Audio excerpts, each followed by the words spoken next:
Let's get over to the Chinese segment here. This is actually really interesting and does give us some indications about some thinking inside the Chinese Politburo. Let's put this up there on the screen. So there were two kind of theories of the way that China would react to the Trump trade war. One was after the 90-day pause, the Trump administration said that China has shown itself to be a bad actor. They said that their goal is to use the 90-day pause to negotiate reciprocal trade agreements with other countries to isolate the Chinese, and they specifically instructed the Chinese not to retaliate. Instead, what immediately happened? The Chinese were like, we'll match you dollar for dollar for every tariff.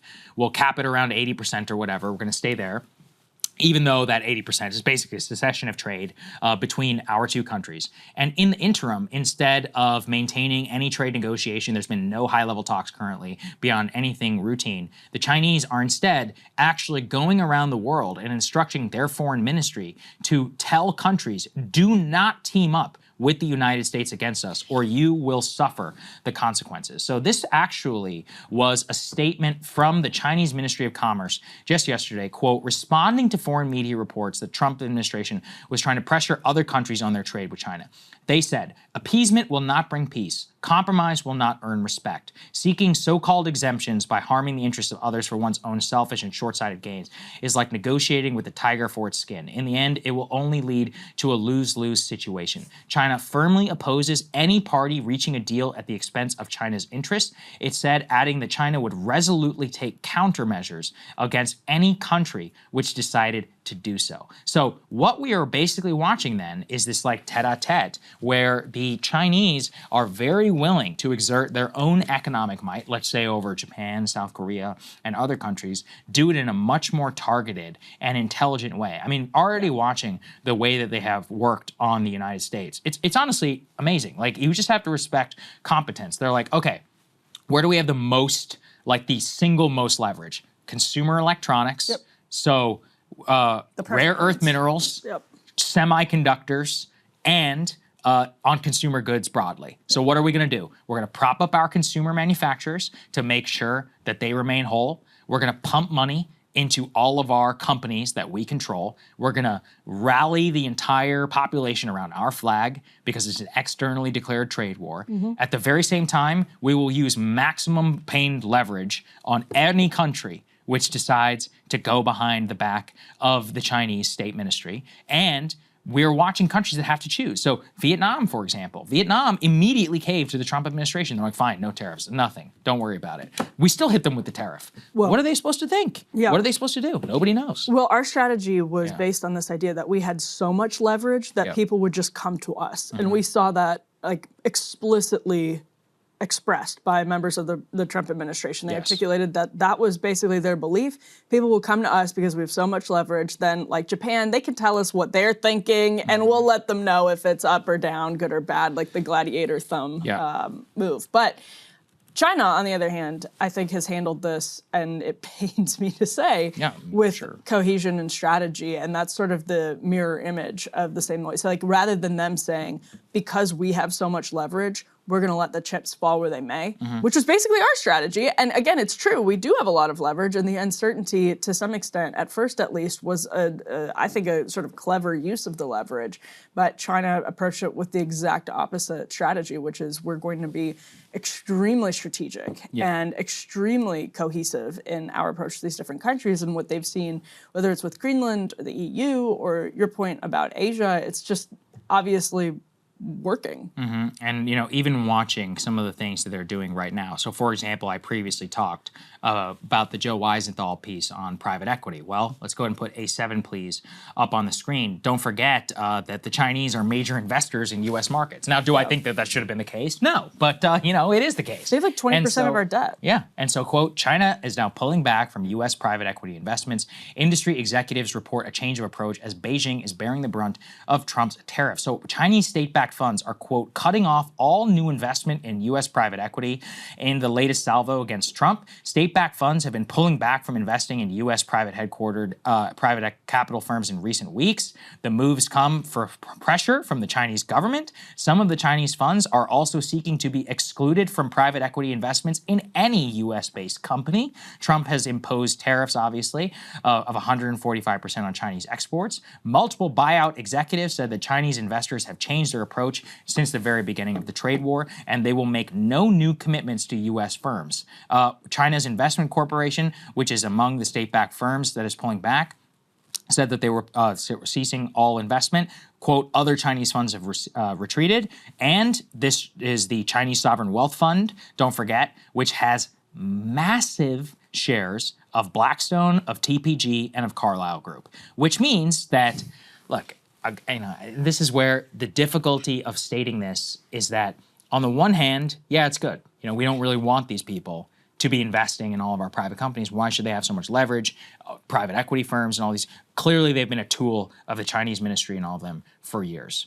But, if there's no commensurate, if there's no, change from the U.S. in terms of policy to make sure that all that capital that no longer coming to our markets doesn't cause immense pain, then what do you think that the net effect of all of this is going to be? Right. Well, and this is, again, what we were talking about earlier with the David Sachs observation back in 2022 when you interviewed him. I mean, there's this entire strategy is based on, I think, really accurate and, again, unpopular understandings of the United States economy, the structural flaws in the U.S. economy. And part of that is because so much of Wall Street was beholden to China and intentionally set themselves up that way. And the government sort of went along with it. American elites set the country up on this path. So it was always going to be painful to disentangle it. And so it's sort of, for the average American, a damned if you do, damned if you don't, right? They're caught in this catch-22 where elites set up a system where at one point where it was going to come to a head with China. And because of that, you either have to stay completely entangled with China and completely beholden to China or disentangle a bit from China. It's pain for the consumer either way, and elites will probably still be fine. They'll probably lose a little bit, but they'll still be fine. Or maybe some of them will make lots of money, who knows?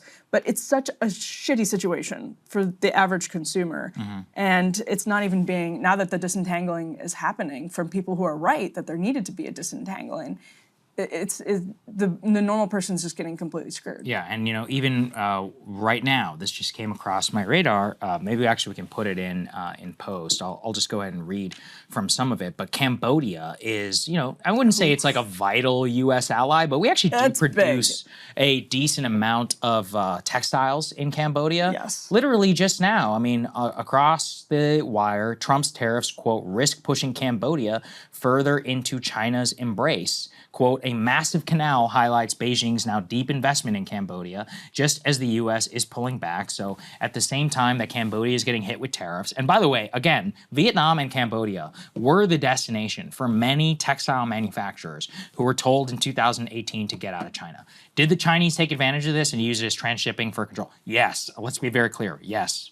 Malfeasance absolutely across the board. But those governments are still a lot more friendly to the United States of America than the Chinese. And while they are, quote, controlled or they have some investment from China, it's not the same thing as literally being controlled by the Chinese directly like they were previously. Well, at the very same time that we're hitting them with tariffs, what are they doing? The Chinese are like, here's $1.2 billion, right? Here's a brand new canal that we'll go ahead and we'll build you, basically trying to fill in the space from the United States. So anyway, just the last thing I want. The OG canal builders, too. Yeah, that's true. The OG canal builders. That's a good point. Before we run soccer, quick take on JD in India. I don't really have a take. I mean, to be honest, look, first of all, he's the only, he's just the vice president, which is I don't want to be too denigrating. No, you're right. It's true.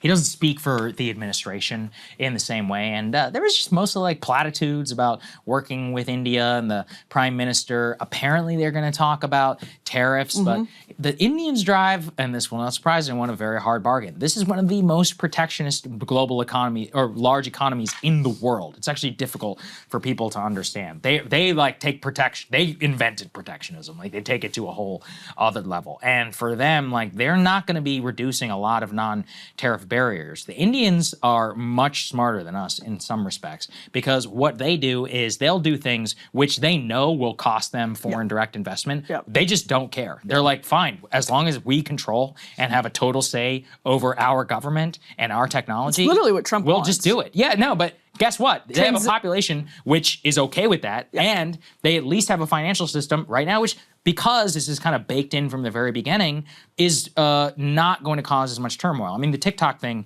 in India is a perfect example. They were like, it's not a discussion. It's getting banned. Just ban it. And nobody really cared. Then they use alternatives now. I think YouTube Shorts is big in the country. The idea that any Chinese, like, major global manufacturer or something is going to have as much of a say over their affairs, they're like, it will never happen, right? Well, our own industrialists will run it. Don't get me wrong. There's a lot of corruption and stuff like that behind it, but they have a much more autarkic model than basically any other major economy in the world, and they have the population to be able to sustain it. So, look, is it nice? Sure, it's great that JD and all that is over there. Do I think that Modi is going to immediately come out and say, sure, we're going to lower all these non-tariff? No, it will never happen. That's like foundational to their entire country and to their ethos economically. They will welcome some foreign investment, but like the Chinese, they demand control. Remember, this is a country that banned Bitcoin and crypto because they want control over their own financial system. Try doing business in India. It's not so easy if you're a U.S. investor, and that's why a lot of them don't do it. But like I said, the Indians just don't care. They have enough of a population. They're not as consumer wealthy market. as we are. They're not as wealthy, but broadly, you know, they see it as their fate to control and to really have a say over the industries in their country. I mean, you know, who can't help but respect that? So the speech, I was looking at it today. Yeah, it's good, but I mean, do I think it will usher in like a big change in U.S. relations? Like, not really. Or U.S. and India relations? I don't think so, at least right now. Hey, if you like that video, hit the like button or leave a comment below. It really helps get the show to more people. And if you'd like to get the full show ad-free and in your inbox every morning, you can sign up at breakingpoints.com. That's right. Get the full show, help support the future of independent media at breakingpoints.com.